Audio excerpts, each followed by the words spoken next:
Et aujourd'hui, j'ai envie de te... Oh là, la chaise. Aujourd'hui, j'ai envie de te parler de ce qui m'a peut-être le plus aidé ces dernières années et plus récemment. Parce que bien souvent, on pense que c'est en faisant plus, en ayant de meilleures habitudes, qu'on va réussir à atteindre plus. Plus de clients, plus d'argent, plus d'impact. Et ce que j'ai remarqué, c'est que c'est pas tant en faisant plus, mais parfois en retirant ce qui nous prend trop d'espace mental, qui nous prend trop de temps également.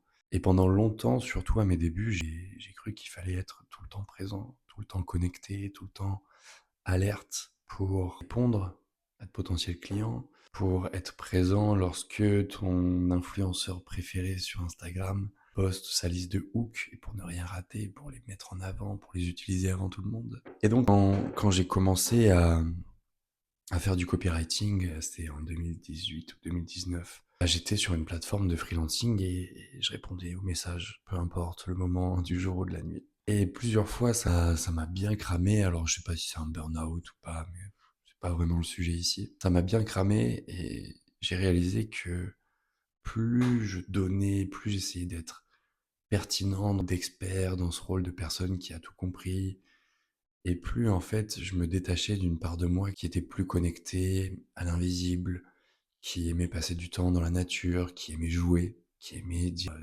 des blagues, faire des blagues de beauf, faire des blagues un peu bêtes, tu vois, mais en fait, ça me fait kiffer, tu vois. Et il y a 2 ans, je suis tombé sur quelque chose qui est hyper anodin et que je vais te partager dans un instant, et quelque chose qu'on a tous à notre disposition et qui nous demande pas de faire plus, mais au contraire, d'accepter de faire moins. Et parfois, ça peut être challengeant. Parce que quand tu vas récupérer du temps pour toi, lorsque ton inconscient va avoir du temps pour processiser toutes ces choses que parfois on préfère laisser de côté, c'est inconfortable. C'est inconfortable parce qu'on n'aime pas forcément ressentir ces émotions qui peuvent être liées à des choses qu'on a traversées et qu'on pensait avoir laissées derrière nous.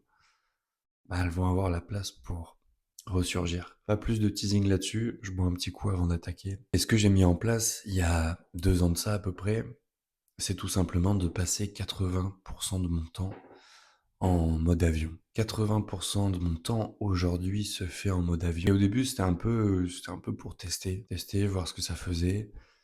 Et j'ai réalisé que justement, j'avais plus de temps pour aller creuser dans les zones parfois de moi que j'aime pas trop regarder parce que ça me faisait sortir aussi de ce rôle de l'expert. Ça me faisait sortir de ce rôle de l'expert et ça me ramenait à la surface énormément de choses que quand t'entreprends, t'as pas forcément envie de voir. Ce qu'on appelle parfois le shadow, ce qu'on appelle l'ombre en français, et qui te confronte à ce que t'as toujours voulu dissimuler, mettre sous le tapis. J'ai un tapis à côté de moi.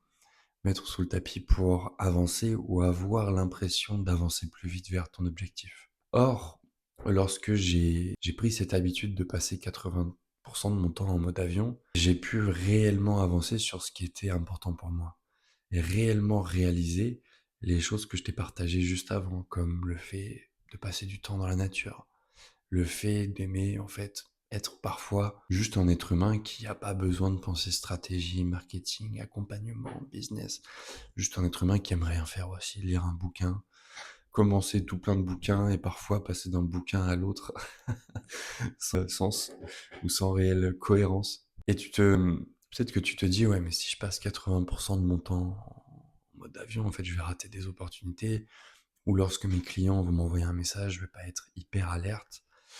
Et c'est un processus de réflexion que j'ai souvent eu également parce que je me disais, en fait, si je réponds pas dans la minute à mes clients, qu'est-ce qu'ils vont penser de moi? Et il y a aussi cette notion de, plus tu avances et plus tu as envie de bâtir un business qui fonctionne pour toi et où tu prends réellement du plaisir, plus tu es amené à penser cette notion de ne pas vendre son temps. Or, lorsque je suis tombé un peu dans l'extrême qui a été de me dire, ok, vu que je vends pas mon temps, je vais allouer tel pourcentage de mon temps à tel projet et ça devrait avancer comme ça. Or, la nature humaine étant ce qu'elle est, c'est pas tout à fait possible parce que notre esprit continue de tourner, même lorsqu'on ne pense pas à nos clients, il continue d'avoir des idées pour eux. En tout cas, c'est pour moi, c'est comme ça que ça fonctionne. Et donc, je déconnecte jamais vraiment, puisque même lorsque je prends du temps dans la nature ou ailleurs, j'ai toujours des idées qui me viennent pour mes clients et j'ai souvent les meilleures idées qui me viennent pour mes clients. Or, on pourrait se dire, je raccroche le wagon avec ce que je te disais juste avant, que en prenant du temps pour soi, finalement, et en étant déconnecté la majeure partie du temps, on va s'éloigner de nos clients. Mais j'ai réalisé que plus on avance, plus notre niveau et peut-être ton niveau de conscience évolue, plus la nature intrinsèque des clients avec lesquels on aime avancer et pour qui on aime donner notre force vitale, notre intuition, notre énergie, plus la nature et peut-être la qualité, alors pas la qualité humaine, mais la qualité du niveau de conscience de ces clients vers qui on est appelé à, à collaborer, à partager, avec qui co-créer aussi, plus cette nature ne demande pas une intervention de notre part de tous les instants, mais une intervention beaucoup plus précise. Et en mettant ce mode avion 80% du temps, j'ai réalisé qu'en étant présent lorsque j'ai besoin d'être présent pour mes clients, plutôt que d'être présent, mais mentalement à peut-être 70%, 100% du temps. Et j'ai un exemple qui me vient en tête, c'est que lorsque, lorsque j'ai avec un potentiel client, j'aime beaucoup faire mes sessions de coaching le matin ou en début d'après-midi, parce que je sais que plus la journée passe et plus le soleil descend dans le ciel, plus je vais avoir tendance à être en batterie faible, en fait, comme un téléphone. Et donc, je peux tout à fait donner 2 heures de mon temps en fin d'après-midi avec un client, mais je vais être beaucoup moins affûté que si je lui donne 1 heure et demie de mon temps le matin, là où je vais avoir mes meilleures idées, où je vais avoir le plus d'énergie, où je vais être le plus ressourcé. Donc voilà ce que j'avais envie de te partager. Peut-être que aujourd'hui tu es dans cet entre-deux où tu te dis j'ai envie que ça avance pour moi et je fais beaucoup. Mais en faisant beaucoup, je me sens quand même déconnecté de ce qui m'a donné envie d'entreprendre, de prendre du plaisir, de sentir que ce que je fais n'est pas seulement qualitatif, n'est pas seulement jugé à travers mon prisme par la quantité de ce que je vais faire, de ce que je vais donner, mais bien par la qualité et la précision des transformations et des perspectives que je vais pouvoir apporter à mes clients. Si c'est un sujet que tu as sur le feu ou si tout simplement tu as envie de laisser derrière toi les actions qui aujourd'hui t'empêchent d'avoir des résultats concrets dans ton business, c'est-à-dire des clients, d'attirer à toi des clients qui reflètent la profondeur du travail que toi tu as envie d'avoir, de laisser de côté le doute vis-à-vis de ce que tu devrais faire sur ta prochaine étape pour avancer vers ton prochain objectif. Je te laisse quelque part en description,